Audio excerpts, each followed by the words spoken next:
Une autoroute de Californie, la police poursuit un homme qui roule à toute vitesse en contresens. Tout le monde appelle le 911, le numéro d'urgence, et soudain, parmi les appels, celui-ci. Si vous n'arrêtez pas de me poursuivre, je vais me cracher, dit la voix. C'est le fuyard qui appelle. Vous êtes l'homme qui va à contresens, demande l'opératrice. Oui, c'est moi, dites-leur d'arrêter de me poursuivre. Plus tard, quand l'hélicoptère de la police le survole, dites à l'hélicoptère de s'en aller, dit l'homme. La poursuite se termine évidemment comme ça. Pharrell Williams au volant d'une Formule 1. Le chanteur était présent au Grand Prix de Monaco. Il a même réussi à participer à la course. Oh, le contact, il n'a pas pu freiner. Oh là là, terrible choc. Ouais, c'est donc le tout premier featuring de Pharrell Williams avec un mur. Et c'est déjà un carton. Moqué par des internautes sur un réseau social, cet homme avait reçu le soutien de toute la toile. Rapidement identifié et surnommé Dancing Man, une soirée devait être organisée en son honneur. C'est chose faite. Samedi dernier à Los Angeles, l'homme prénommé Sean a dansé aux côtés de Monica Lewinsky sur la musique du DJ Moby qui a mixé pour l'occasion. Une soirée placée sous le signe de la lutte contre les discriminations. Télé-réalité en République tchèque. Une polémique est née autour de cette émission qui renvoie 3 générations en 1939 dans un chalet isolé sous l'occupation nazie. Rationnement, Gestapo joué par des acteurs tout y est. Je voulais montrer à quoi ressemblait la vie des gens confrontés aux privations et aux soubresauts de l'histoire. Des historiens et des journalistes s'insurgent.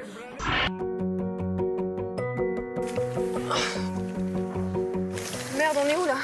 Ouah, c'est chaud, Dora, je me souviens de rien. Qu'est-ce qu'on fout dans cette maternelle? Je sais pas, j'ai des flashbacks avec un putain de singe, un sac à dos qui parle et une carte magique. Ouah, ils sont chauds, les acides de Fred. Merci la descente. Bon, vas-y, viens, on se casse. Ouais, allez. Let's go! Oh putain, j'ai une remontée. Sac à dos, let's go, children!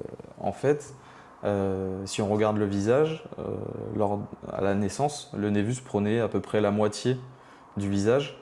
Donc ça partait de là, au-dessus du nez, ça remontait jusqu'en dessous du sourcil et ça prenait toute la partie droite ici, et en redescendant comme ceci. Donc il y avait vraiment, j'avais quasiment la moitié du visage qui était marron. Je sais pas, je devais avoir 5-6 mois. Mais à mon grand regret, la pâte n'est pas cuite. La pâte, elle est crue. La pâte n'est pas cuite. Merde. Manger du chocolat. Manger du chocolat? Je mange tout le temps du chocolat. Et quand je suis stressée, quand je suis fatiguée. Attention, hein, quand vous êtes avec lui, confondez pas les tablettes. Hein.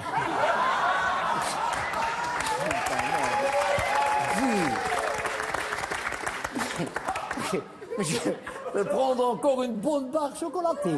Ce jeune étudiant en voyage à Bangkok s'est fait voler sa GoPro par un pachyderme. Résultat, voici le premier selfie au monde. Comprenez un selfie pris par un éléphant. Un cliché posté sur Instagram et qui a déjà fait le tour du monde. C'est un bocal de paix. Ah ouais, d'accord. Oui, oui, c'est pas une plaisanterie. Non, c'est un bocal de paix, oui, oui.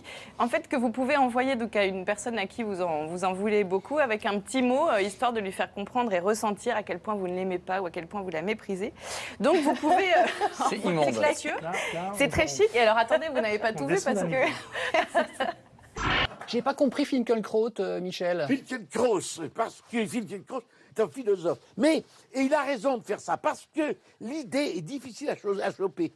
Vous comprenez ce que je veux dire? Ah oui, oui. Une idée très, très ténue, très difficile dans l'esprit travaille, et il le sent, et il le ramène, vous voyez? Et on ne comprend plus rien à ce qu'il dit. Et alors, en fait, vous choisissez le genre de paix que vous envoyez. Je ne sais pas comment ça se manifeste au bout du compte, je n'en ai jamais reçu, figurez-vous. Mais parmi les propositions... Vous avez tout de brocoli vous avez le végétarien qui se remet à la viande. Et vous avez le lendemain de gueule de bois. C'est immonde. Voilà, je laisse libre cours à votre imagination. Absolument immonde. Je préfère attaquer le gouvernement dans lequel elle est. L'ironie du sort, c'est que ce film sort au moment où ce gouvernement décide d'envoyer 200 inspecteurs pour faire le flicage de ces pauvres chômeurs, plutôt que faire ce qui était prévu au départ, c'est-à-dire que je pense que ça aurait été mieux qu'il envoie 200 inspecteurs des finances pour surveiller les exédits fiscaux et que toutes les grandes entreprises qui ne payent pas d'impôts sur les sociétés, je pense qu'il y aurait beaucoup plus de fric à récupérer. Le RUT, la saillie étant la conséquence du RUT. Alors, contrairement à ce qu'on imagine, et si on suit véritablement la définition, l'homme n'est pas capable de RUT, parce que le RUT, c'est très exactement la période d'activité sexuelle des mammifères pendant lesquels les animaux cherchent à s'accoupler. Dans le cas de l'homme, c'est toute l'année. Je veux dire, il n'y a pas de période, contrairement aux animaux. Nous savons très bien qu'il faut aussi mener des combats en même temps et que celui... Et vous voulez dire que ce film et ce palmarès, en l'occurrence, c'est une motivation supplémentaire pour le gouvernement ? Sans doute, mais on n'avait pas besoin de ce film-là pour avoir conscience que la priorité devait être la lutte contre le chômage des jeunes, la lutte contre le chômage de longue durée. Et non, c'est pas... le fait que on est en situation économique difficile, on ait du mal à produire des effets rapidement. Mais dans le cas de la chèvre, le volume de sperme du bouc, là où le volume de sperme du bouc est le plus élevé, c'est en octobre-novembre. Donc vous voyez qu'à chaque fois, il faut viser juste, si je puis dire. En plus, la vache est grosse pendant 7 mois et demi, la jument est grosse pendant 11 mois, la lapine est grosse pendant 31 jours.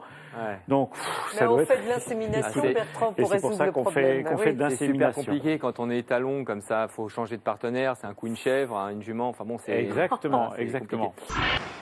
De nuit comme de jour, le spectacle est grandiose. C'est une gerbe continue de pierres chatoyantes et de lave incandescente. Le volcan crache entre 25 et 50 mètres cubes de lave par seconde. Des rivières rouges dévalent les pentes du piton de la Fournaise. L'éruption a commencé dimanche dernier. Elle connaît un regain d'intensité depuis samedi. Ces images tournées par un drone permettent de saisir l'ampleur du phénomène. Aux premières loges, les scientifiques, on les aperçoit qui marchent tout près du cratère, dans ce paysage presque lunaire. Le Nigeria, premier producteur de pétrole d'Afrique, est en panne sèche. D'habitude, cette rue est embouteillée. Aujourd'hui, il n'y a plus d'essence et les gens marchent. Tous ces générateurs diesel qui fournissent l'électricité se sont arrêtés, dit le journaliste de CNN. Les maisons, les commerces, les banques, les distributeurs de billets, les hôpitaux sont à l'arrêt, sans courant électrique. Là-bas, c'est le port de Lagos. Il y a des dépôts pleins d'essence. Ceux de compagnies étrangères qui fournissent l'essence au Nigeria, qui ne raffine pas lui-même son propre pétrole. Le Nigeria les subventionne et n'a pas payé. Alors elles ont arrêté la distribution. Tout s'éteint, y compris les portables, que plus personne ne peut recharger. «